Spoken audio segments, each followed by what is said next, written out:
नमस्कार। सर नमस्कार, कैसे हैं आप? Good evening sir. तो आपके जो 3 सवाल थे, जी, पहले तो ये था कि कोरोना में स्ट्रोक या पैरालिसिस होता है या नहीं होता? जी, दूसरा ये था कि कोरोना में जो पैरालिसिस होता है, क्या वो ठीक हो जाता है? जी, और तीसरा था कि जो आर्थराइटिस होती है, उस जी आर्थराइटिस सर। में स्पाइन की प्रॉब्लम भी होती है और होती है, तो उसका क्या ट्रीटमेंट? जी सर। 3 सवाल थे आपके। तो आज इन्हीं जी, 3 सवालों पे हम बात करते हैं। तो जी सर। मैं आपको स्क्रीन शेयर कर रहा हूँ। जी, We'll start with COVID-19 and neurological problems. Does it happen in COVID-19? What are the neurological problems in COVID-19? है ना? Are you listening? या sir, I am listening properly. Okay. Are you comfortable in English? या। Okay. So we'll start with the neurological symptom of COVID-19. Basically, sir, I have a request. हाँ, ये video हम WhatsApp मतलब YouTube में भी upload करेंगे? आप बताएंगे तो कर देंगे। हाँ, तो फिर मेरे कुछ ऐसे फ्रेंड्स भी हैं जिनको मैं ये शेयर करूँगा। अच्छा, तो हिंदी की वजह से आप कह रहे हैं ना? या ऑफ कोर्स, ऑफ कोर्स। ठीक है, मैं हिंदी में आपको समझा, ताकि ताकि राइट इंग्लिश वो में भी समझ जाएँ। मैं आपको हिंदी में इस वीडियो को बना देता हूँ ताकि बाकी लोग भी समझ पाएँ, ठीक है? समझ सकें फिर। ऑफ स्लाइड में कोर्स सर। चेंज नहीं कर पाऊँगा, स्लाइड इंग्लिश हाँ, में रहेगी, ठीक है? ऑफ कोर्स कोई डज़न्ट मैटर। ठीक है, तो जो कोविड-19 है, उसमें भी जी, ब्रेन से रिलेटेड बहुत सारी प्रॉब्लम्स हैं। अगर हम बात करें, तो उसमें क्या-क्या सिम्पटम होते हैं, तो आप देख पाएँगे कि डिज़ीनेस, डिज़ीनेस का मतलब है, जो चक्कर आते हैं, जो चक्कर फ़ील होते हैं, जी, डिज़ीनेस, वर्टिगो।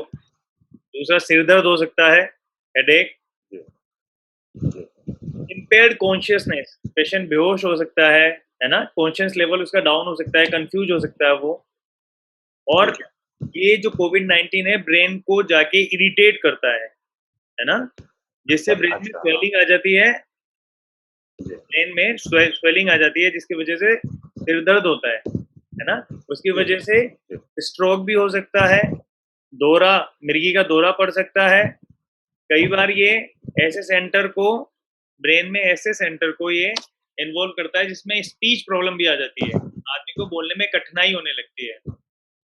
जी, और अगर ये जो अपना छोटा दिमाग जिसे हम सेरिबेलम बोलते हैं, वो इन्वॉल्व हो जाता जी, है, तो कोऑर्डिनेशन की प्रॉब्लम हो, जिसे हम पैरालिसिस की बात कर रहे थे, जो आपने पूछा था कि क्या इसमें पैरालिसिस हो सकता है? तो वो जो जी, स्ट्रोक मैंने बताया है कि स्ट्रोक इसमें होता है, तो इसमें पैरालिसिस हो सकता है। ये हो सकता है। 2 प्रकार का है, जिसमें एक में ब्लीडिंग हो जाती है और एक में खून का दौरा रुक जाता है। एक में ब्लड सप्लाई ब्रेन को जो जाती है वो रुक जाएगी, और एक में ब्लीडिंग हो जाती है ब्रेन के अंदर, है ना? ये 2 प्रकार जी, का होता है, इश्चेमिक और हेमोरेजिक। और हम जी, और बात करें कि इसके अलावा और क्या सिम्पटम होते हैं, तो हमारी जो टेस्ट सेंसेशन है, टेस्ट चला जी, जाता है।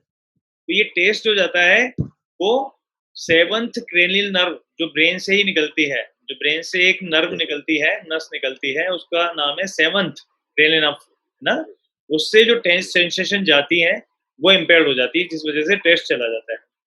इसी प्रकार, काफ़ी सारे पेशेंट्स बता रहे थे ये प्रॉब्लम। हाँ, हाँ, हाँ।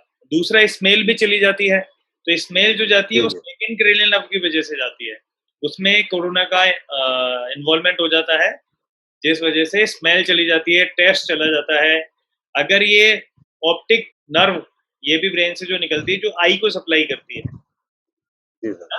अगर उसको इन्वॉल्व करती है, तो विज़न भी चला जाता है। कई पेशेंटों में हमने देखा कि विज़न भी चला गया, ठीक है? ओहो! दूसरा, जो नर्व पेन, जो नस में दर्द होता है, आपने सुना होगा, कई पेशेंट बताते हैं नसों में दर्द होता है, तो वो भी ये करता है।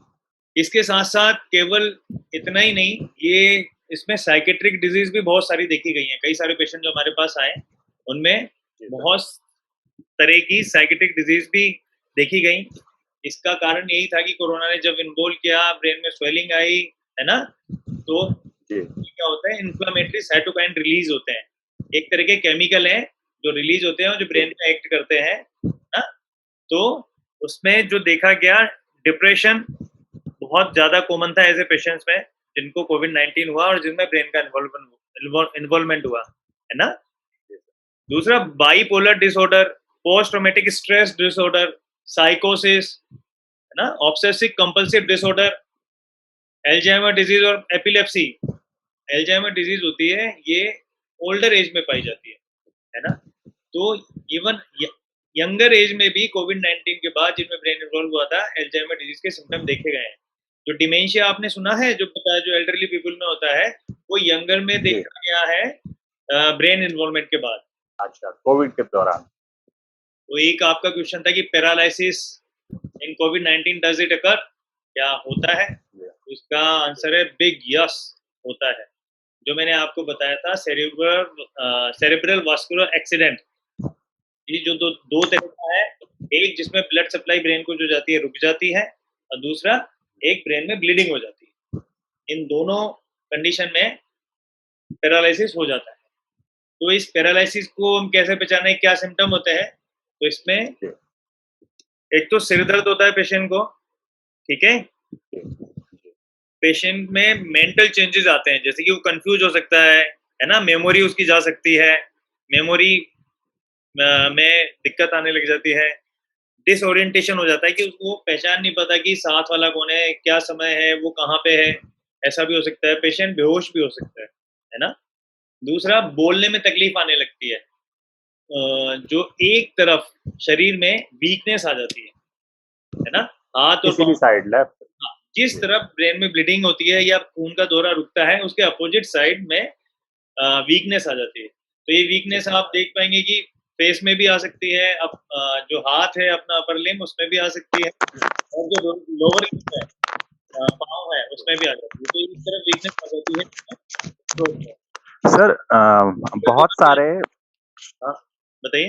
बहुत सारे व्यूअर्स ये जानना चाहते हैं कि जो हमारे मान लीजिए कि हमारे राइट साइड में वो इन्फ्लेमेशन या फिर ब्लीडिंग वगैरह होती है, थक्का बन जाता है, तो उसका असर राइट ना होने की बजाय लेफ्ट में क्यों चला जाता है, अपोजिट में क्यों चला जाता है? बहुत सारों का ये क्वेश्चन है, तो प्लीज क्लियर इट। ये काफी अच्छा क्वेश्चन पूछा है आपने। जब ब्रेन से फाइबर निकलते हैं, जो नर्व फाइबर निकलते हैं, जिसे हिंदी में आप नस बोलते हो, है ना। जी सर। ठीक है। जो ये जो फाइबर निकलते हैं, वो जाके ब्रेन के लोअर पार्ट में क्रॉस करते हैं, राइट वाले लेफ्ट में जाते हैं, लेफ्ट वाले राइट में आते हैं। इसलिए ब्रेन में जब भी प्रॉब्लम होती है, अपोजिट साइड को अफेक्ट करती है। Opposite side, okay. है ना, क्योंकि फाइबर क्रॉसिंग हो जाती है। जो राइट होता है वो लेफ्ट की तरफ चला जाता है, जो लेफ्ट होता है वो राइट की तरफ चला जाता है। इस वजह से ये प्रॉब्लम। तो इसमें मिर्गी का दौरा भी पड़ सकता है ना। बोलने में परेशानी आने लग जाएगी, है ना। एक तरफ वीकनेस आएगी तो आदमी चल नहीं पाएगा, है ना, मुंह टेढ़ा हो जाता है, एक तरफ की आंख बंद नहीं हो पाती है ना। और इसमें बीपी बढ़ जाता है पेशेंट का। जब भी ब्रेन में ब्लीडिंग होती है या खून का दौरा रुक जाता है, तो ब्रेन में सूजन आ जाती है। ब्रेन में सूजन आने की वजह से पेशेंट का बीपी बढ़ जाता है। ये रिफ्लेक्स होती है, ब्रेन में जब भी प्रेशर बढ़ेगा, ब्रेन में जब भी कोई ब्लीडिंग होगी, ब्रेन में जब भी कोई चोट लगेगी, आदमी का ब्लड प्रेशर बढ़ जाता है, ठीक है। और कोविड-19 में पैरालिसिस के बहुत केसेस देखे गए हैं। इनमें से ब्लीडिंग के केसेस भी काफी ज्यादा थे, इनमें से कई पेशेंटों को हमने ऑपरेट भी किया है। अगला क्वेश्चन था आपका कि does paralysis recover after illness. तो आंसर है yes, it recovers. Paralysis covid illness के बाद जैसे पेशेंट रिकवरी की तरफ आता है, पैरालिसिस भी रिकवर करने लगता है, पर 100% नहीं करता है। जितने भी आपने स्ट्रोक देखे होंगे, जितने भी पैरालिसिस होता है, वो 100% कभी भी रिकवर नहीं करता। कुछ ना कुछ डेफिसिट रह जाती है। ये डिपेंड करता है कि ब्रेन का कितना एरिया डैमेज हुआ है। एक क्वेश्चन था आपका आर्थराइटिस एंड स्पाइन प्रॉब्लम। ये आर्थराइटिस में क्या स्पाइन की प्रॉब्लम होती है? तो आर्थराइटिस में स्पाइन की प्रॉब्लम होती है और बहुत कॉमन है, कई पेशेंटों में देखी जाती है। आर्थराइटिस केवल ऐसा नहीं कि घुटनों के जोड़ों से या उंगलियों या हाथों के जोड़ों से, है ना, कोहनी, इन सबको ही इन्वॉल्व करती है, ऐसा नहीं है। इनके साथ साथ ही स्पाइन भी इन्वॉल्व करती है और काफी कॉमन है, बहुत कॉमन है।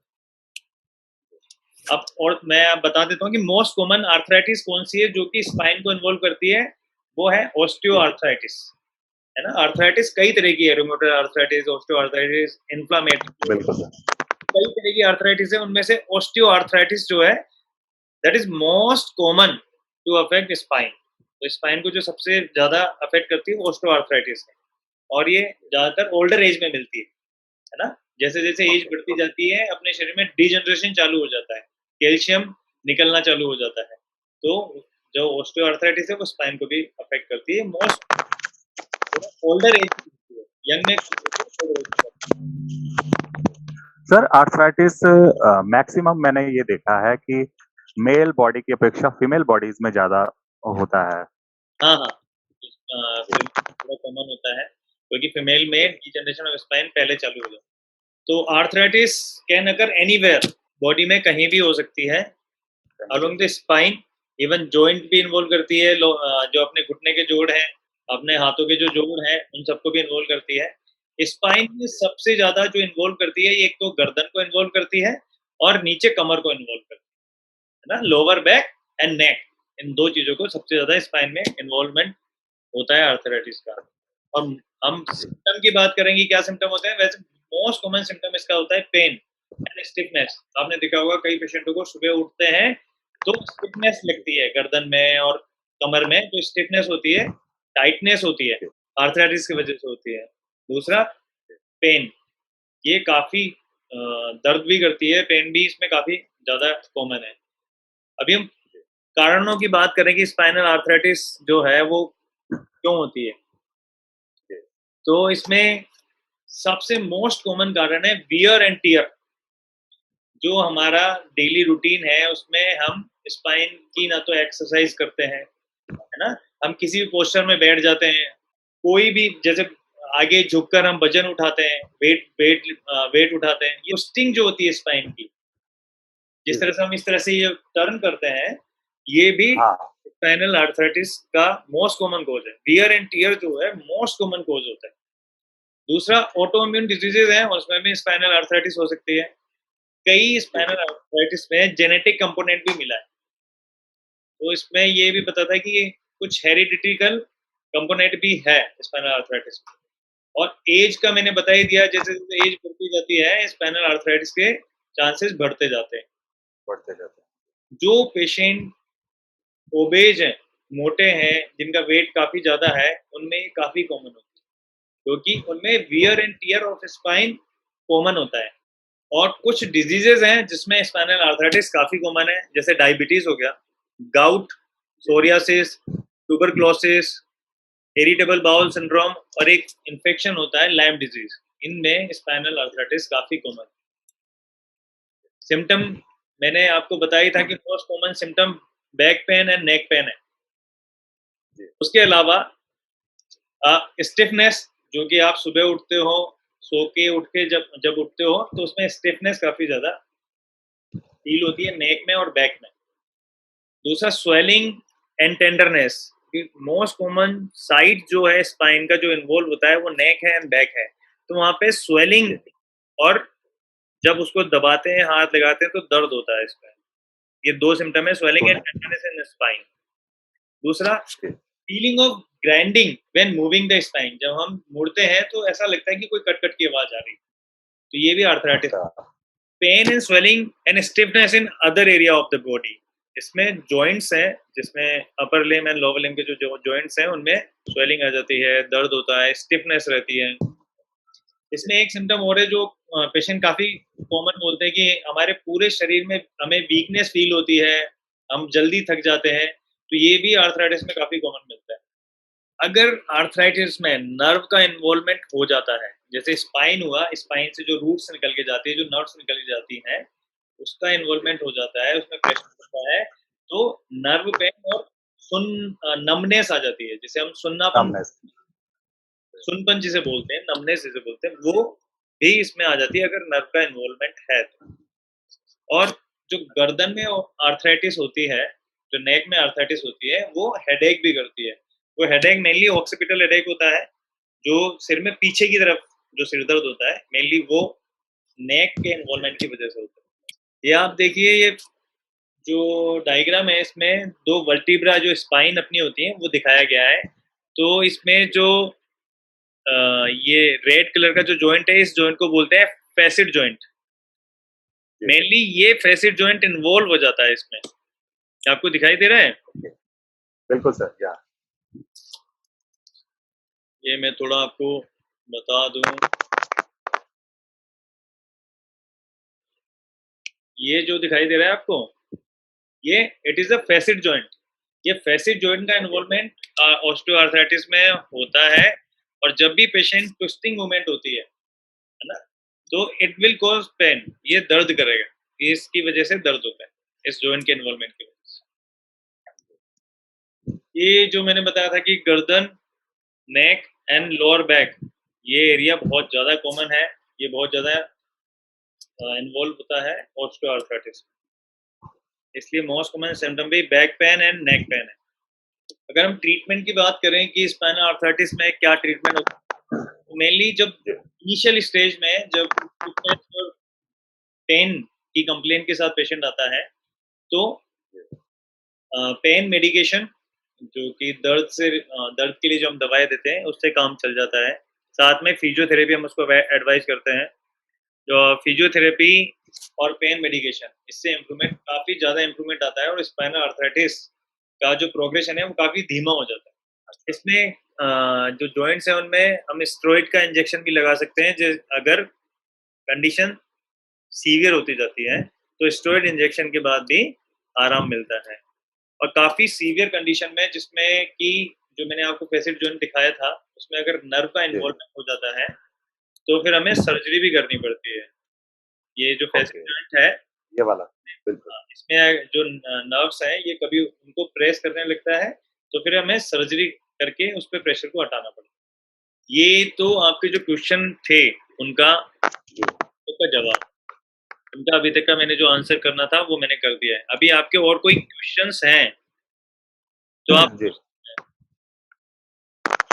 सर, जैसे आपने बताया, और हम लोग ये आगे भी शेयर करेंगे, लोगों को इससे फायदा मिलेगा जो देखेंगे सुनेंगे।